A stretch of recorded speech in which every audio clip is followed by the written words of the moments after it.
Вітаю, це програма «Про важливе». З вами я, Наталя Демидюк. І сьогодні гості у нашій студії Світлана Бреславська, письменниця, перекладачка, голова Івано-Франківської обласної організації Національної спілки письменників України у 2019-2023 роках, перша перекладачка творів Станіслава Ігнатія Віткевича, а також пан Петро Прокоп'як, польський письменник, публіцист, перекладач, член спілки письменників Польщі. Вітаю вас, панове, в нашій студії. Добрий день. День добрий. Насправді нам пощасливилось вас зустріти в Рівненській центральній міській бібліотеці під час цікавої зустрічі між Шульцем і Віткацієм.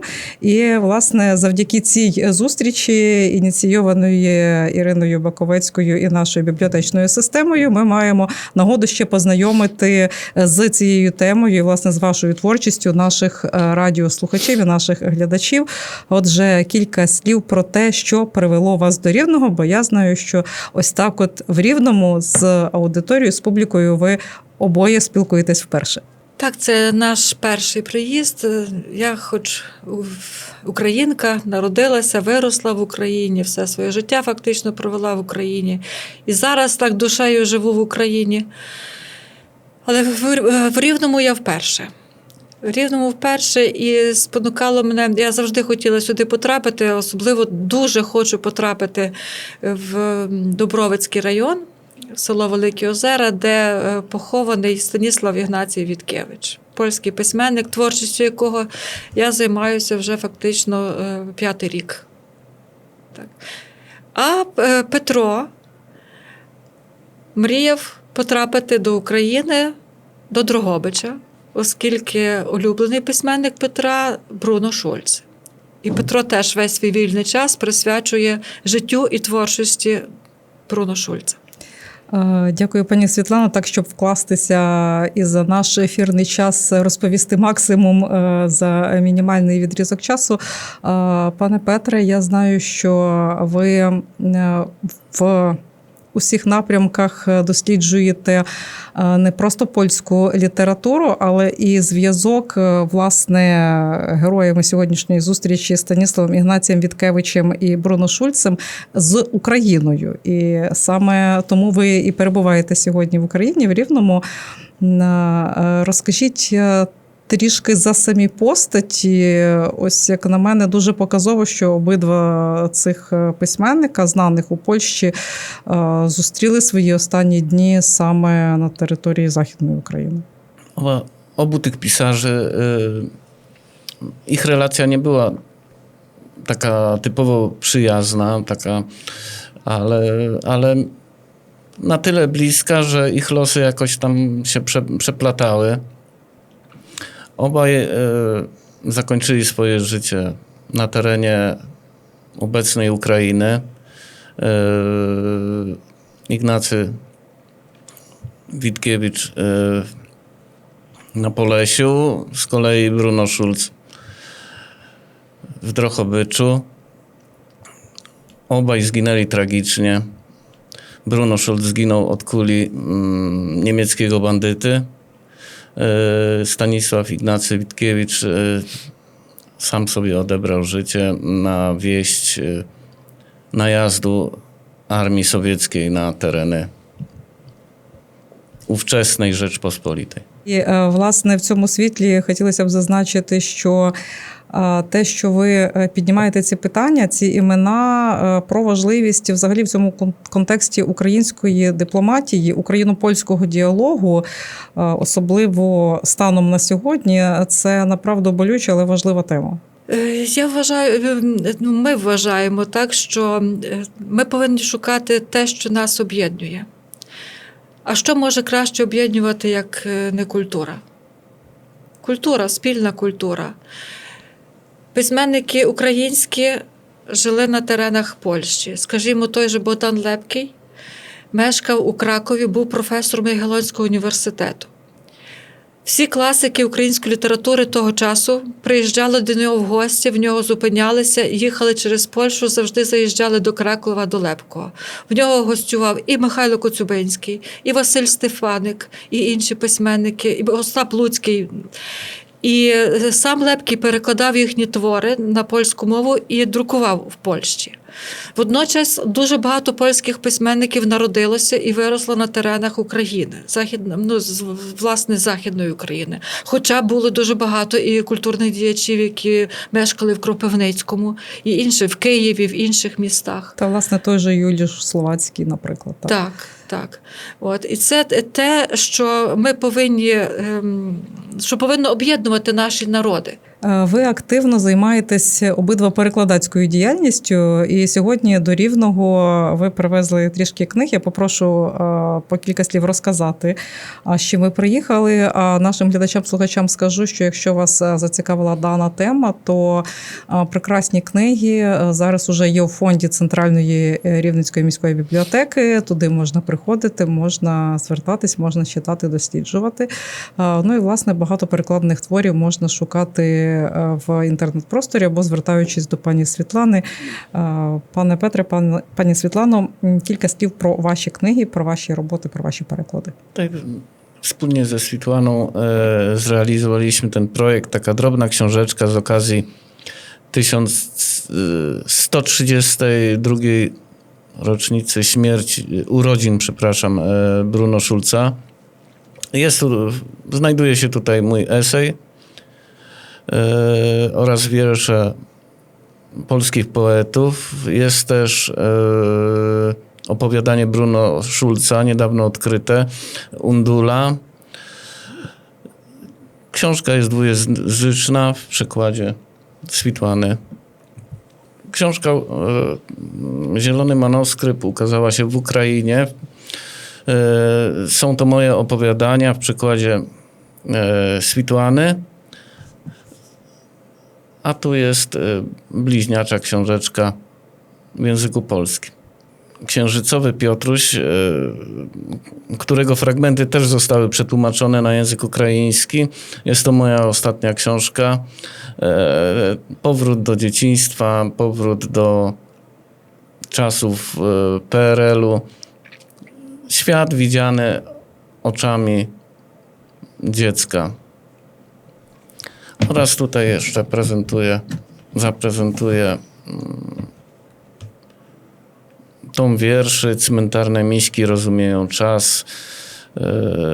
Moja ostatnia książka poetycka, ponieważ od jakiegoś czasu zajmuję się wyłącznie прозом. Пані Світлано, я хотіла такий момент.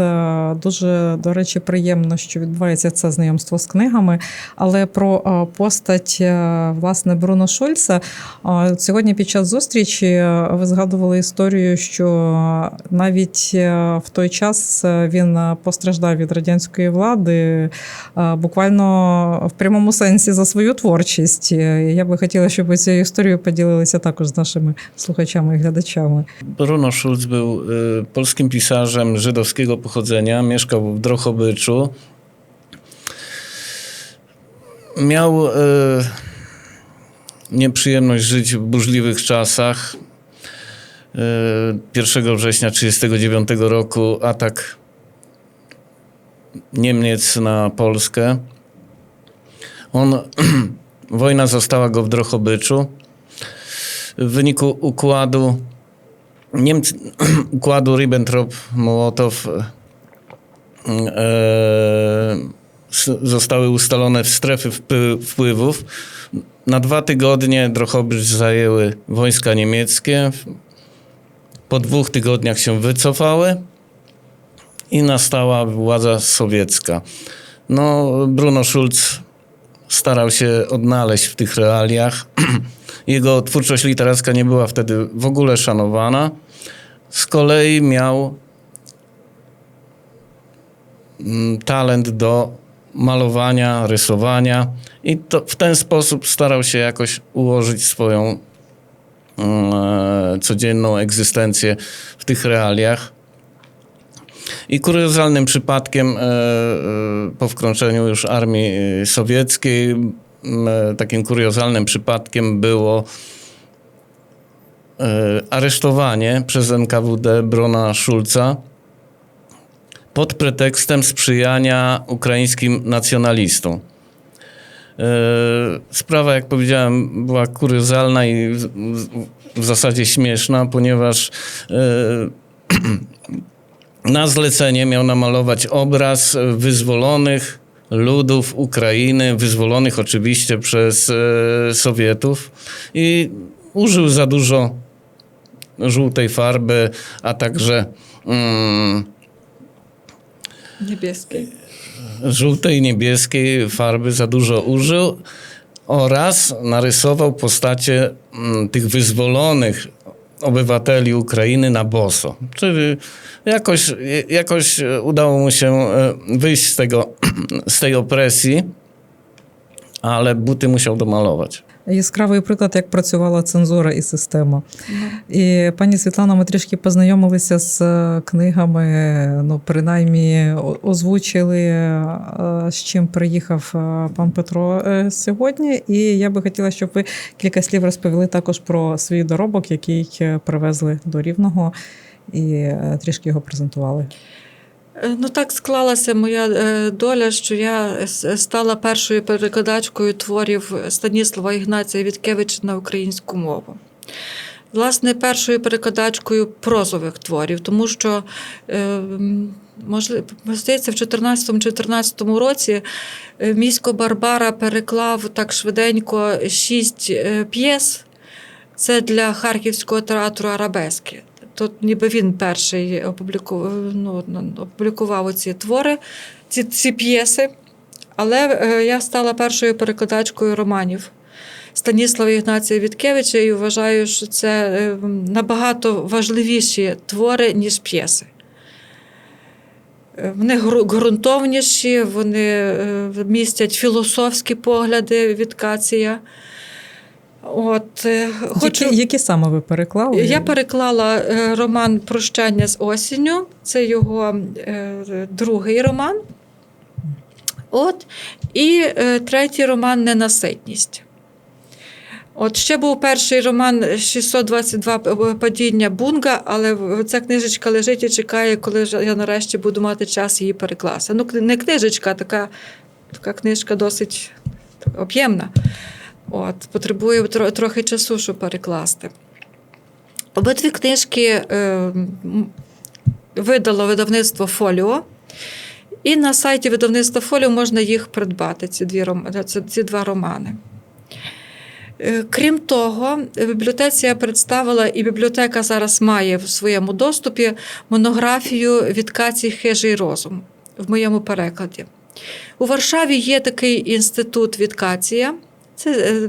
Це не є державна інституція. Зібралися професори, люди, ентузіасти, які займаються дослідженням життя, творчості Віткація, і створили таку фундацію, яка називається Інститут Віткація. Вони час від часу складають заявки на гранти, так само бідують трохи, щоб щось зробити, щоб видавати отакий чудовий часопис. Шукають можливості. Їм доводиться шукати кошти в Міністерстві культури Польщі. От. І вони написали монографію колективну «Віткацій. Хижий розум». Вона дуже оригінально видана. Швейцарська обкладинка навмисне для того, щоб можна було вільно відкривати, щоб не заламувалися сторінки, кольорові ілюстрації. Скажу навіть, що українське видання набагато краще, ніж ті польські видання. На кращому папері, яскравіше. Ну, хоча в умовах війни ми не могли друкувати цю книжку в Україні. І ми фактично, я зробила переклад, я зробила редагування, також редагуванням і коректурою займалася професорка Оксана Пухонська з Острозької академії.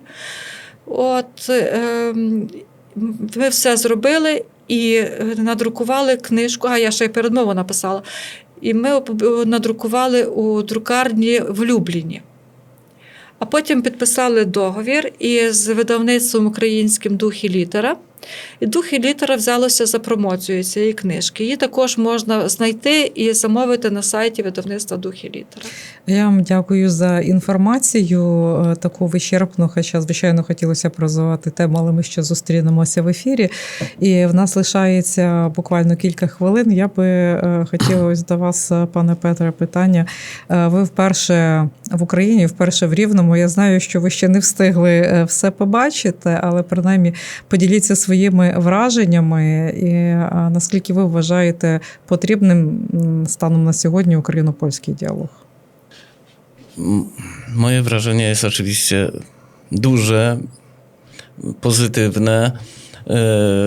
Pierwszy raz jestem tutaj w Ukrainie. Dla mnie to jest całkowita nowość. No, nie tyle egzotyka, ale coś bardzo ekscytującego. Tym bardziej, że tak jak mówię, no pierwszy raz jestem. Zbliżenie naszych narodów jest oczywiście konieczne, ponieważ mamy tego samego wroga. Nasza historia się przeplatała. Jesteśmy sąsiadami. Obu naszym narodom zbliżenie wyjdzie na pewno na korzyść. Дякую за вашу відповідь. І на завершення Дякую. Традиційно, пані Світлано, це, певно, вже адресую вам. Кілька слів для наших слухачів і глядачів, хто зараз дивиться. І я трішки анонсую, що з пані Світланою ми зустрінемося ще в одному ефірі. Вам попрошу традиційно побажати для нашої аудиторії. Ви знаєте, я надзвичайно зворушена тим, що я в Рівному, та теж в Рівному вперше. Хоча і з пані Іриною Баковецькою ми знаємося дуже давно. Професійно і непрофесійно. Ми вчора щойно приїхали, залишили валізи і пішли в центр міста. Я була зворушена тими муралами. Робила свою фотографію свою під муралом Небесної Сотні, якщо воно так називається. Я не знаю, я так думаю, що це мурал Небесної Сотні. Потім мурал, де дівчинка тримає Україну в руках. І хочу вам сказати, що Україна живе завдяки тому, що існуємо ми. Завдяки тому, що існує Рівненщина, Івано-Франківщина, Львівщина. Через те, що є Західна Україна. Ми все-таки європейці, з діда-прадіда, історично ми європейці, хоч були в різних імперіях, але хтось сказав, що якби не було Західної України, то Україна би вже давно була Росією. Так що, дорогі глядачі, дорогі друзі, рівненчани, поліщуки, якщо так можна сказати, тримаємося. Західна Україна – це є та сила, яка Україну збереже і врятує. Дякую вам за ефір. Від себе додам, що Україна єдина, і поки ми тримаємось завдяки ще нашим Збройним силам України, які нас боронять від нашого спільного ворога. Нагадаю, з нами сьогодні були Світлана Береславська, письменниця, перекладачка, і Петро Прокоп'як, польський письменник, член спілки письменників Польщі. Я ваша ведуча Наталя Демидюк. Слухайте українське, дивіться українське. Побачимось, почуємось.